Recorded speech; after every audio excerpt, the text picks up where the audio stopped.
High, আবার চলে এসেছি নতুন ভিডিও নিয়ে। তো আজকের বিষয়টা হচ্ছে যে তোমার হাতে কাজ না থাকলে, মানে তোমার জীবনে যেকোনো জীবনে এমনি একটা ধরুন আমার এই যে পুরো শরীরটা, এখানে যদি আমার কাজ না থাকে তাহলে আমার কতটা বেকার বেকার লাগে কাজ না থাকে। ঠিক আছে? ধরুন ধরুন আপনি আপনার টাকাতে বাইরে আছেন, মানে বাবা মার ইয়েতে এখন বাবা মার টাকাতে তুমি যদি মানুষ হও তাহলে তো তুমি বিন্দাস খাটাতে পারো বা তুমি মস্তিতে থাকো বাবা মার টাকাতে যদি তুমি এনজয় করো। কিন্তু যখন তুমি তোমার টাকাতে তোমার টাকা ব্যবহার করে বেঁচে থাকো, ঠিক আছে, সে যেভাবে তুমি ইনকাম করো, ঠিক আছে? যেভাবে ইনকাম করো তুমি তোমার টাকাতে তোমার নিজের লাইফটাকে চালাচ্ছ, তখন যদি তুমি কাজ না থাকে তোমার হাতে, তোমাকে বেকার লাগে। মানে আমি যেরকম বললাম আগের ভিডিওতে আমার যে একা থাকলে মানুষের ভেতরে বিভিন্ন রকমের গুণ চিন্তাগুলো আসে, তার যে মাথায় ব্রেনে কি কি ভালো জিনিসগুলো আছে সেগুলো যেরকম একলা থাকলে আসে, আমি যেরকম বলেছি আগের ভিডিওতে, সেই রকমই তোমার হাতে যদি সেই সময় কাজ না থাকে এবং বাইরে থাকো, তুমি নিজেকে একা ফিল করবে। এমন একটা তোমার হাতে কাজ না থাকবে কিছু, কি করব খুঁজে পাবে না তুমি, তোমার ভাল লাগবে না কিছু। যে আমি সারাদিনটাই বসে আছি রুমে, কোনো কাজ নেই।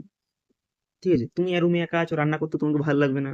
তুমি তোমার যে রুটিন থাকে, মানে জবের লাইফের একটা রুটিন থাকে, তো তুমি সন্ধ্যায় এলে ডিউটি করে ফ্রেশ হলে একটা পড়াশোনার ইয়েতে গেলে বিভিন্ন রকমের চিন্তা থাকে, সেইগুলো থেকে তুমি বাদ চলে যাবে। তোমাকে ইচ্ছেই করবে না এটা করবো এরকম।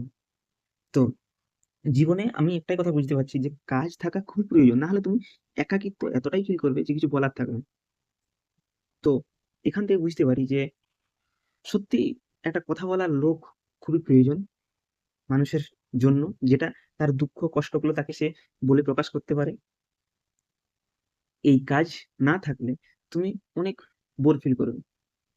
তাই জন্য আমি বলি কাজ, যে কোনো কাজ, আমি এখন কাজে নেই এটা বলবো না, কাজে আমি একটা যুক্ত আছি এখন সদ্য, কিন্তু তোমার সেই কাজটা যখন না থাকে তখনের কথাটা আমি বললাম এখানে, প্রকাশ করলাম আমার যেটা মনে হলো। কাজ না থাকলে তুমি অনেক বোর ফিল করবে এবং তোমার লাইফটাকে আর এনজয় করতে পারবে না। তুমি লাইফে সেই মজাটা পাবে না, যেখানে এখানে বেঁচে থাকতে গেলে, এই ইউনিভার্সে বেঁচে থাকতে গেলে যে মজাটা, সেই মজাটা তোমার সেখানে আসবে না। তো আমি তাই বলবো যে কাজের সঙ্গে যুক্ত থাকুন এবং কাজ রাখুন, যে কোনো একটা কাজ রাখুন। আপনার হয় কোনো 8 ঘন্টার জব নেই, তাহলে তুমি কি করুন, হয় রুম পরিষ্কার করা, নিজের পরিষ্কার পরিচ্ছন্ন থাকা, নিজেকে সঠিক রাখা, এই জিনিসটাকে রাখো। কাজ রাখো জীবনে, নাহলে অনেক কষ্ট হবে এবং একাকিত্ব ফিল করবে। কাজ রাখো, টাইম